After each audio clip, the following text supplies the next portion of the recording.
Ықтималдық теориясы. Ықтималдық теориясы математиканың бөлімі.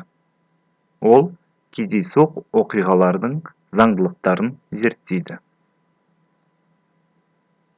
Оның формуласы PA тең M бөлінген N.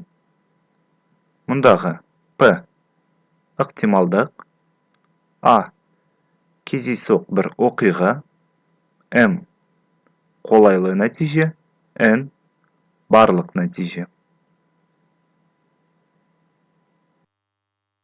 Ықтималдыққа мысал келтірейік. Жәшікте 8 шардың 3 шары қызыл, қалғаны көк. Кездейсоқ алынған шардың көк болу ықтималдығы неге тең?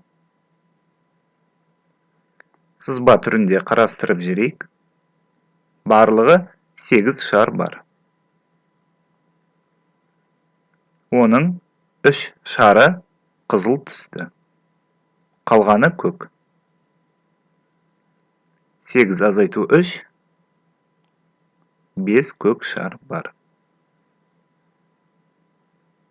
Барлық шардың саны 8, сондықтан да барлық нәтиже 8-ге тең деп аламыз. Бізге көк болу ықтималдығын табу керек. Көк шарлардың саны 5, қолайлы нәтиже 5-ге тең. Ықтималдықты табайық.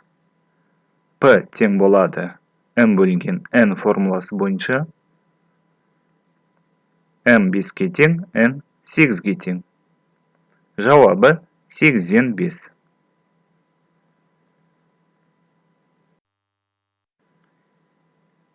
Келесі тапсырма номер 835-тің асы.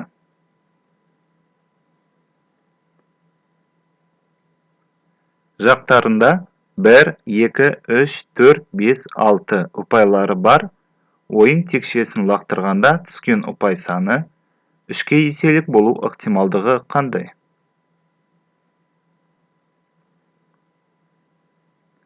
Ойын текшесі берілген. Оны лақтырғанда бізде 6 жағдай түсуі мүмкін. 1, 2, 3, 4, 5, 6. Барлық нәтиже 6-ға тең.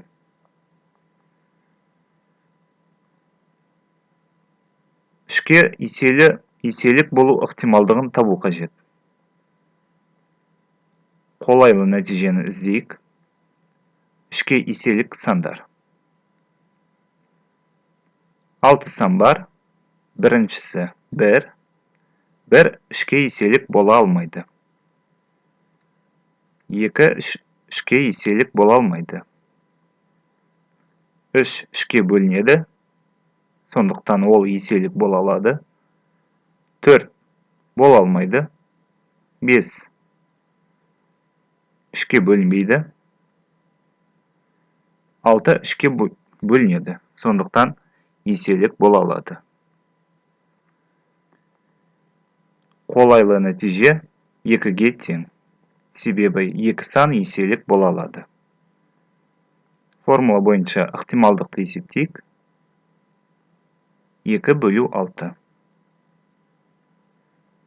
Бұл 2 санды қысқартсақ, жауабы 3-тен 1. Сонымен 3-ке еселік болу ықтималдығы 3-тен 1-ге тең. Жұмысы номер 835-тің әсі, номер 836, номер 837-нің асы.